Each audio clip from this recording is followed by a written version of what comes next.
Hello student, आज की इस वीडियो में हम पढ़ेंगे प्रोटेक्शन ऑफ मोटर।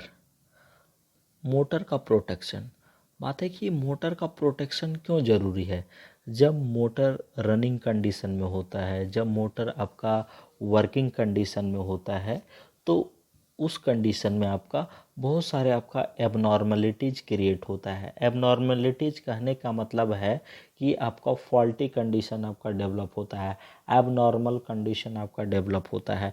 वो एबनॉर्मलिटीज़ आपका क्या हो सकता है, आपका अर्थ फॉल्ट हो सकता है, फेस टू फेज फॉल्ट हो सकता है, समझ रहे हैं, आपका फेस टू ग्राउंड फॉल्ट हो सकता है, ओवर वोल्टेज हो सकता है, अंडर वोल्टेज हो सकता है, ओवरलोड हो सकता है, अंडर फ्रीक्वेंसी हो सकता है, अनबैलेंस करंट एंड वोल्टेज हो सकता है, रिवर्स रोटेशन हो सकता है, प्रोलॉन्ग्ड स्टार्टिंग टाइम माने मोटर स्टार्ट होने में ज़्यादा समय ले सकता है, सिंगल फेजिंग हो सकता है। सिंगल फेजिंग कहने का मतलब है जैसे ये मोटर है, थ्री फेज सप्लाई दिए तो दो आपस में शॉर्ट गया तो एक फेज में आपका मोटर रन कर रहा है, तो इसको बोला जाता है सिंगल फेजिंग। तो आपका सिंगल फेजिंग हो सकता है, प्रोलॉन्ग स्टार्टिंग टाइम हो सकता है, रिवर्स रोटेशन हो सकता है, अनबैलेंस वोल्टेज और करंट अनबैलेंस हो सकता है, अंडर फ्रीक्वेंसी हो सकता है, ओवरलोड हो सकता है, ओवर अंडर वोल्टेज हो सकता है, फेज फॉल्ट हो सकता है, अर्थ फॉल्ट हो सकता है। लेकिन इन सब में हम अभी यहाँ जो डिस्कस करेंगे, जो मेरा इम्पोर्टेंट है, वो है ओवरलोडिंग। क्या है सर? ओवरलोडिंग को हम डिस्कस करेंगे, ओवरलोडिंग कंडीशन को ही डिस्कस करेंगे। हाँ, आपको क्वेश्चन भी पूछा जाएगा कि मोटर का ओवरलोड का प्रोटेक्शन हम कैसे करेंगे, मतलब मोटर को हम ओवरलोड से कैसे प्रोटेक्ट कर सकते हैं, वही आपको पूछा जाएगा, ओवरलोडिंग। तो वही कह रहा है ओवरलोड प्रोटेक्शन ऑफ मोटर, मतलब मोटर का प्रोटेक्शन हम ओवरलोड से कैसे करेंगे सर। देखो इधर पहले कहता है कि जब मोटर ओवरलोडेड होता है, ओवरलोडेड कहने का मतलब है जितना उसका रेटिंग है, अगर उसके रेटिंग से ज़्यादा लोड दे देंगे तब कहेंगे कि मोटर आपका क्या है, ओवरलोडेड है। मतलब मोटर में आपका जितना लोड है सर, उससे ज़्यादा लोड हम दे देंगे तो उस कंडीशन में हम कहेंगे कि मोटर आपका क्या है, ओवरलोडेड है। तो जब मोटर आपका ओवरलोडेड रहता है ना, तो सप्लाई से ज़्यादा करंट ड्रॉ करता है। मतलब आपका जो एक्स्ट्रा लोड है, उस लोड को आपका कैरी करने के लिए मोटर जो है सप्लाई से ज़्यादा करंट ड्रॉ करता है। तो ज़्यादा करंट ड्रॉ करेगा तो आपका हीटिंग क्या होगा, ज़्यादा होगा। हीटिंग होगा ज़्यादा मतलब मोटर का वर्किंग टेम्परेचर बढ़ जाएगा। वर्किंग टेम्परेचर बढ़ जाएगा तो आपका बाइंडिंग का इंसुलेशन आपका फेल हो सकता है, डैमेज हो सकता है, मोटर बर्न कर सकता है। तो इस सब एबनॉर्मलिटीज से बचने के लिए मोटर का थर्मल प्रोटेक्शन ज़रूरी है, समझ रहे हैं। तो मोटर का थर्मल प्रोटेक्शन के लिए, ओवरलोड प्रोटेक्शन के लिए हम बेसिकली थर्मल रिले यूज करते हैं या बाई मेटालिक रिले यूज करते हैं। थर्मल रिले आपका क्या है सर, बेसिकली जितने भी रोटेटिंग इलेक्ट्रिकल मशीन है उन सभी मशीन को आपका ओवरलोड से प्रोटेक्ट करने का काम करता है। और दो थर्मल रिले होता है, वह heating effect of electric current पर आपका वर्क करता है। The working principle of thermal relay is heating effect of electric current. It means I square R into T वाला प्रिंसिपल पर आपका क्या है, थर्मल रिले वर्क करता है, काम करता है सर। आपको मैं बताने जा रहा हूँ कि आपका मोटर का थर्मल प्रोटेक्शन के लिए आपका डायग्राम क्या है।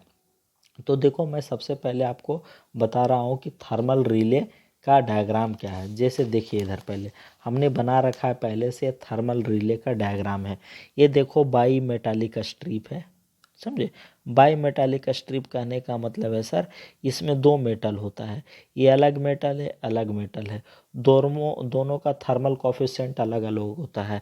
थर्मल कोफिशिएंट अलग अलग होने का कहने का मतलब है, टेम्परेचर कोफिशिएंट अलग अलग होने का मतलब है कि दोनों में जो एक्सपेंशन होगा, दोनों में जो थर्मल एक्सपेंशन होगा वो अलग अलग होगा, समझ रहे हैं, वो आपका अलग अलग होगा। तो इसमें आपका क्या है, देखो तो ये आपका कांटेक्ट है, ये आपका कांटेक्ट है, इसको स्प्रिंग के सहारे हम क्या कर दिए हैं, बाई मेटालिक स्ट्रिप से हम क्या कर दिए, कनेक्ट कर दिए हैं। और ये आपका कांटेक्ट है जो आपका ट्रिप सर्किट को क्लोज करता है, किसको, ट्रिप सर्किट को क्लोज करता है, समझे। और ये मान लो एक आपका क्या है सर, हीटिंग कॉइल है।